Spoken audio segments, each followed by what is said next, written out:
The nation is celebrating Gandhi Jayanti this weekend. The Mahatma has long gone, but sadly, along with him seem to have gone some of the values which Gandhiji represented.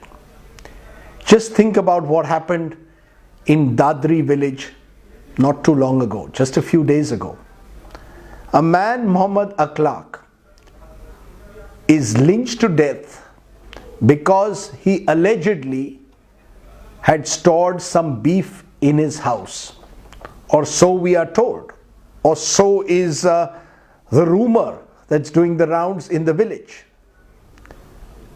A man in today's day and age being lynched to death because he may have been eating or storing beef in his fridge? Which India are we living in?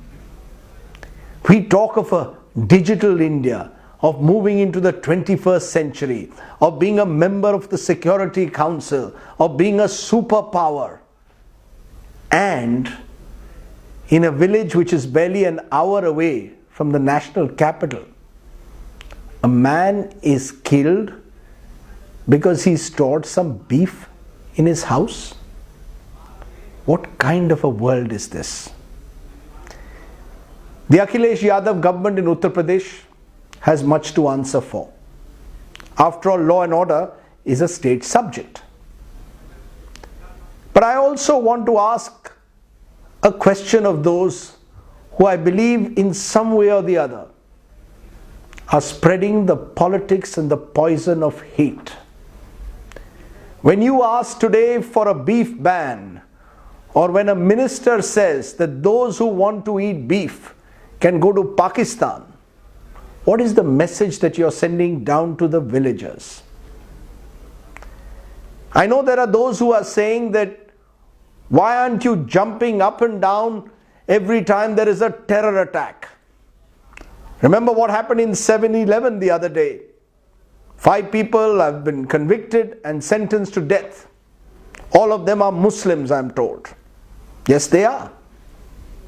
Yes, the fact is the 7/11 attack was a conspiracy by Islamic terrorists. Who then are those who are responsible for the killing of Muhammad Akhlaq? How do I describe them? Do I again give it a religious denomination?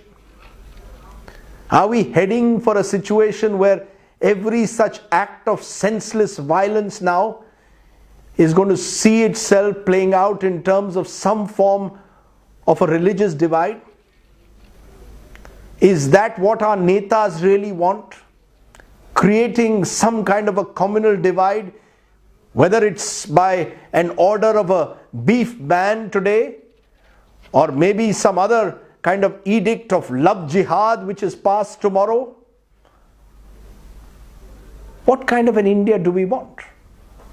What kind of an India did the Mahatma want really? He was the apostle of non-violence. We have a right to debate issues like the beef ban, and we must. After all, it's part of the directive principles of our constitution. Have a full debate on cow slaughter. But are we going to force our ways into the kitchens of people and deny them their basic right to eat what they want? Is that what the Mahatma, who was a vegetarian, would have really wanted? Would he have been able to justify or rationalize the killing of Muhammad Akhlaq, even though he was someone who always stood up and said there should not be cow slaughter in this country? It's time to ask ourselves these hard questions. And it's time to ask ourselves, what kind of India do we want? There is something toxic in the air. And if we really want to change the face of this country, remember this is a unique, diverse country. And remember the message of the Mahatma is not just non-violence, it's tolerance and mutual respect of all religions and all customs.